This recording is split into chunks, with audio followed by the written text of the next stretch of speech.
Hello, welcome to CoinEdition. This is Bahira Maisu, and we are at the World Blockchain Summit conducted by TrustCon.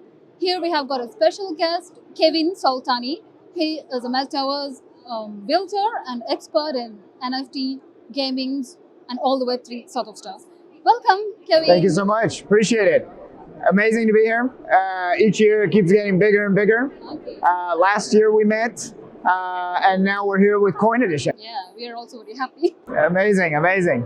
Okay, thanks. So, getting into the first question, the Web3 space, the NFT space, all the sorts of blockchain stuffs are really progressing. It's very journey. Yeah. So, how do you see the growth, and how do you establish your professional styles in it?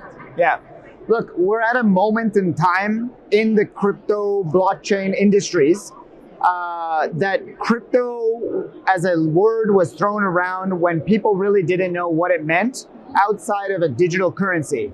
Now crypto is being related to tokenization of different products that are kind of really breaking down different systems and democratizing the way things are being done. So we had this buzzword of NFTs. And NFTs are extremely exciting, but it's really that third word, tokenization, which is really related to the digital asset of what crypto offers in the currency, and also the blockchain technology side of it in the technology. So tokenizing an asset is extremely sophisticated.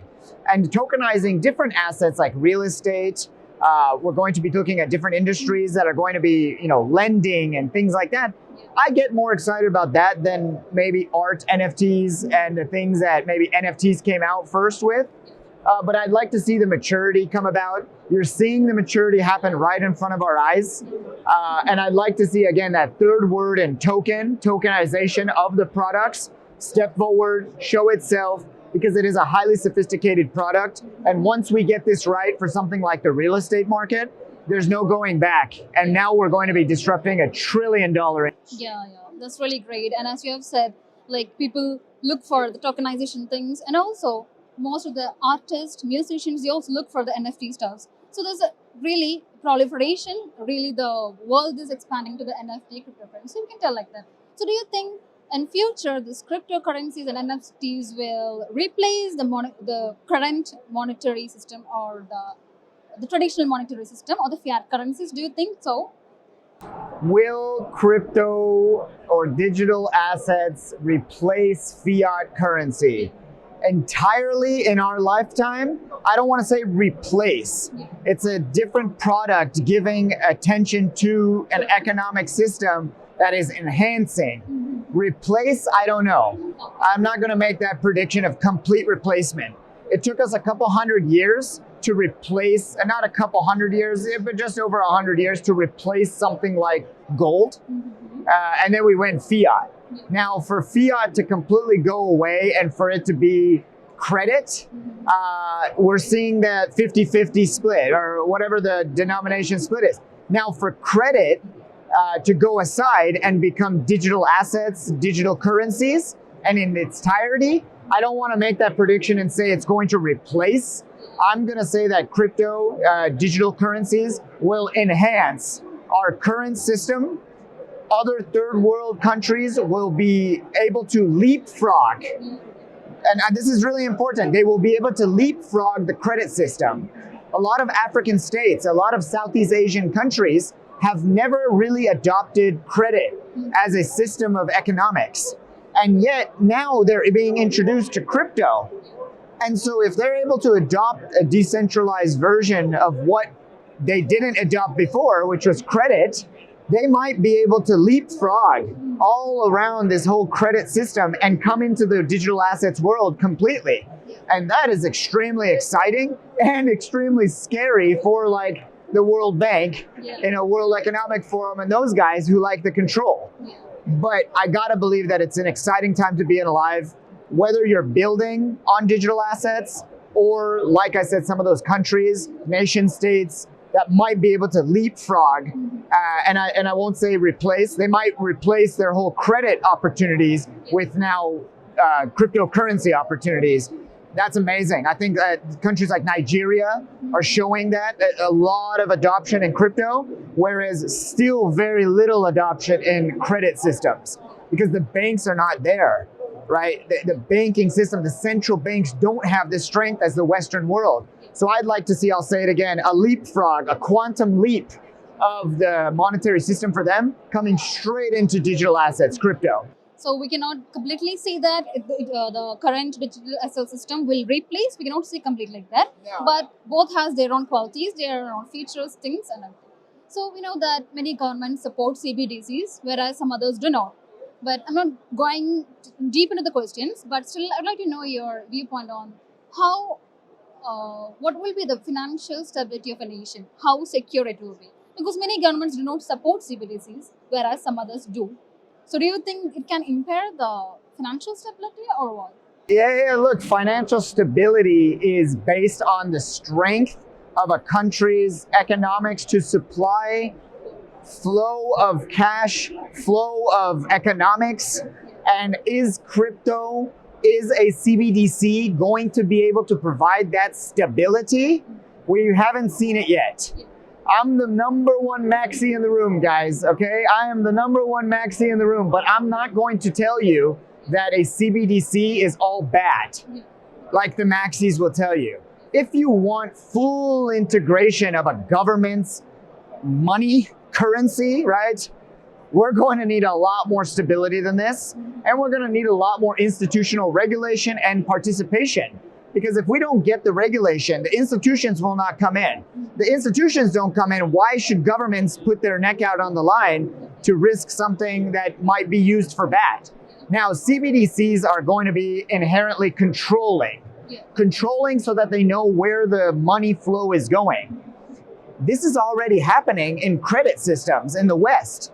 So in London, when I lived there during COVID, you could literally not spend cash because it was a dirty thing, and I know hand of hand, but it was starting to phase out. I think the 50-pound bill is like no longer in circulation, or it's phasing out.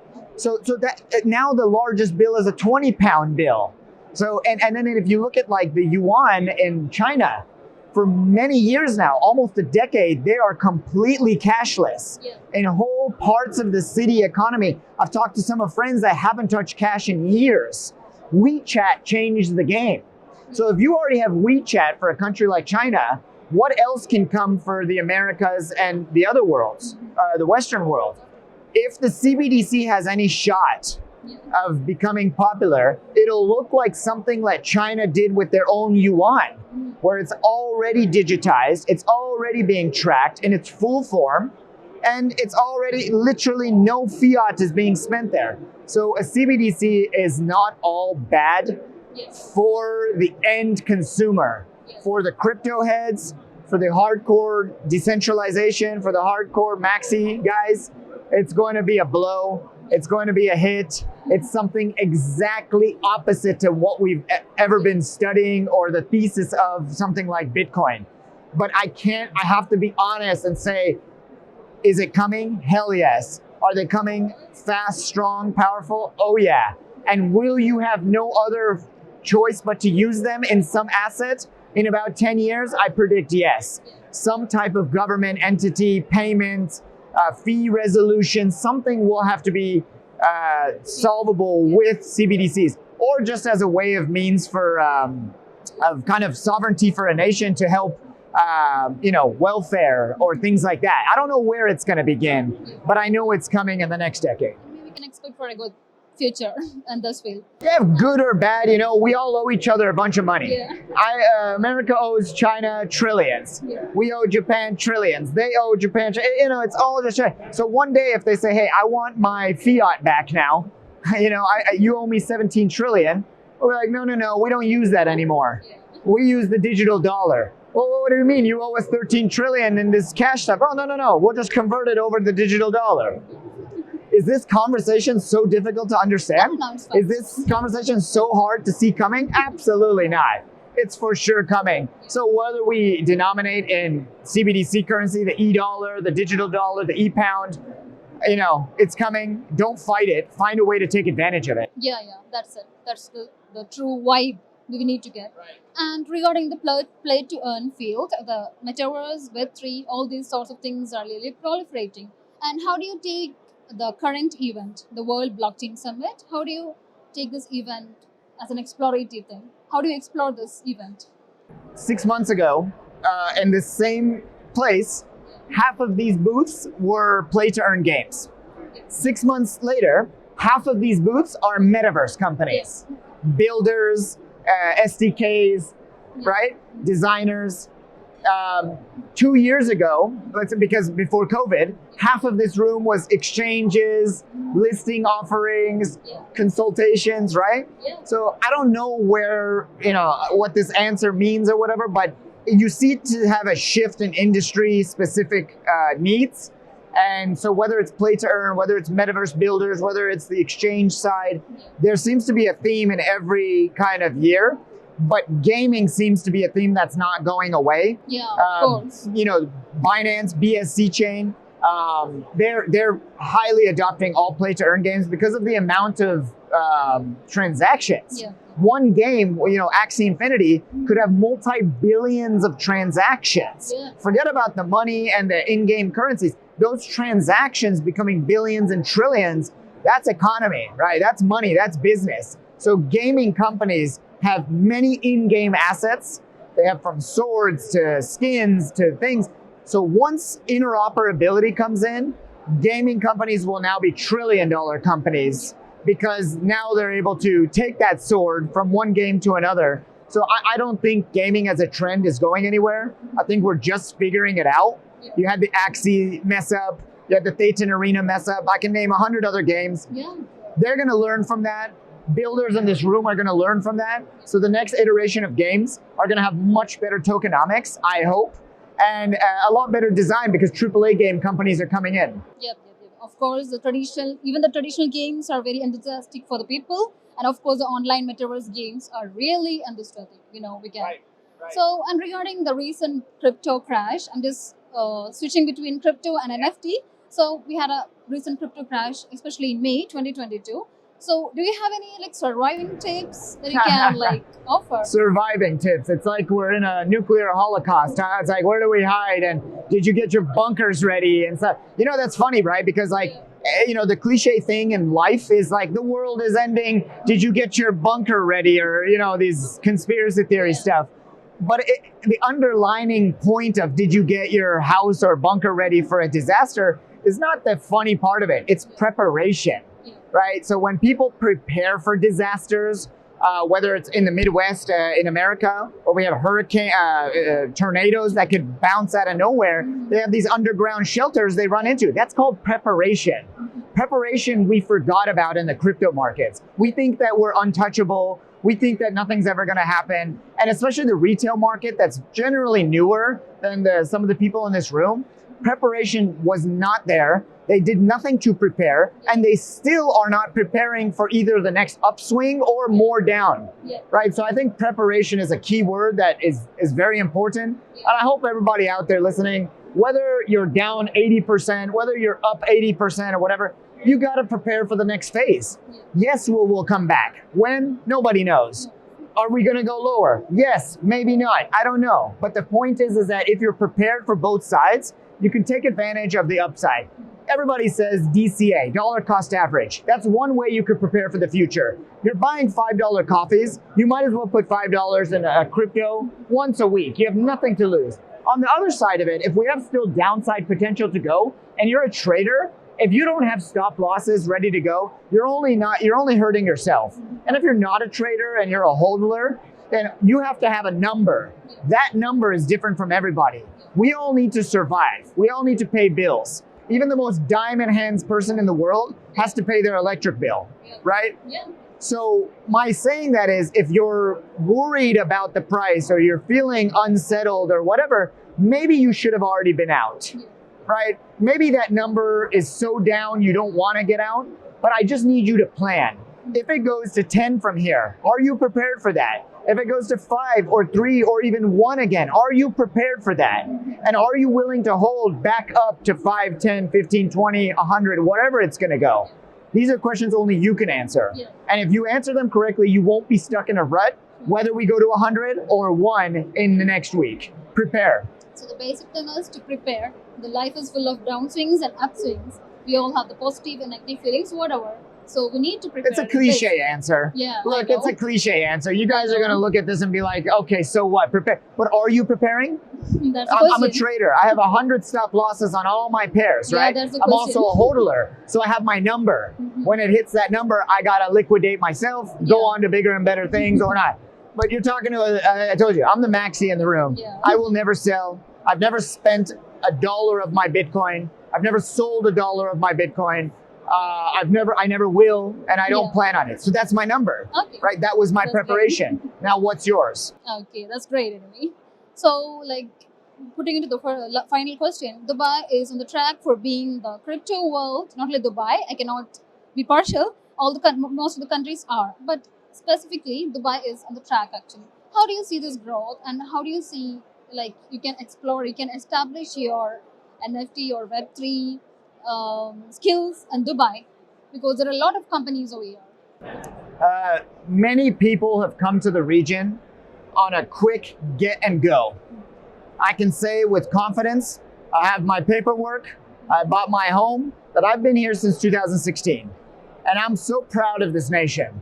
I'm not just saying that because I'm here. I'm from Los Angeles. We got the best weather in the world. I love Dubai, but it's a bit hot here. But I will tell you, Dubai did something that nowhere else in the world has done and will be able to do in the short period of time they did. A magnificent leadership team with a vision bigger than life has brought this to Dubai. All of this. This was only possible in Las Vegas or New York before. Web Summit was not a crypto, it was a very tech-based company. So this could only have happened in something like Las Vegas, event capital of the world. But what Dubai did was stuck their neck out on the line and said, just like we built the city out of the desert, we're gonna build the technology out of nothing. And they did. They had Initiative 2020. They have a healthcare city doing amazing things with medtech products and blockchain. They have amazing technologies. They're bringing virtual assets licenses here. They're giving virtual assets licenses for the first time in 6-7 years. So the wait is over. If you've thought about coming to Dubai and you haven't yet, you need to be here. And if you don't have a foot in here and you're part of the crypto world, I'd say again, you need to be here and you're not doing yourself any favors. I've been here for 6 years, going on 7. I'm not going anywhere. And I'm so appreciative of what Dubai has given me and my blockchain business, industry-specific business, because nowhere in the world I would get the respect and the type of like-minded professionals in one city, one room. So it's not a plug for Dubai. I'm here. I'm speaking from experience, and I highly suggest you to get yourselves here. So Dubai is really fit for blockchain climate. We can climate for sure. Culture. Like it's a beautiful culture. The crypto climate is good. The crypto climate is great, but also the crypto culture. Right? How many like-minded heads are you bumping into? Right? Singapore has something like that, but really Dubai is very centralized. Some of the smartest people in the crypto world, CZ from Binance is here, right? My good friend Gabriel Abed, who did the first CBDC in the world, is here, right? Why? You gotta ask the smartest people in the world are here. So get yourself here and trust me, you won't regret it. So let's explore more about the crypto things in Dubai. So hopefully we will meet. We can. I hope all the best for you. Thank you so much. Thank you so much for your initiatives. So happy to be. Yeah, I appreciate it. All I would say to people is, in the metaverse, because Dubai is doing a lot in the metaverse too, is whatever your plan is for the metaverse, have one. If you don't have a plan for the metaverse, have one. If you're a retail experience, a fashion designer, all the way to a legal consultant or a healthcare employee, we're building telehealth offices. We're building law offices with AI assistants. We're doing all the fashion shows just like you see in the regular world and the real world. Because for the first time, the metaverse is employing Unreal Engine 5 as a hyper-realistic environment. So I need everybody, again, just like in Dubai, have a foot in Dubai, have a foot in the metaverse. You won't regret it. Just like how Web 2 assets became, they're starting to fall behind. Don't fall behind in Web 3. Get your foot in the door, be with us. So let's hope for the future, the metaverse, NFT, crypto, and blockchain. Thanks a lot. Amazing. Thank you so much. Have a great day. Yeah, sure.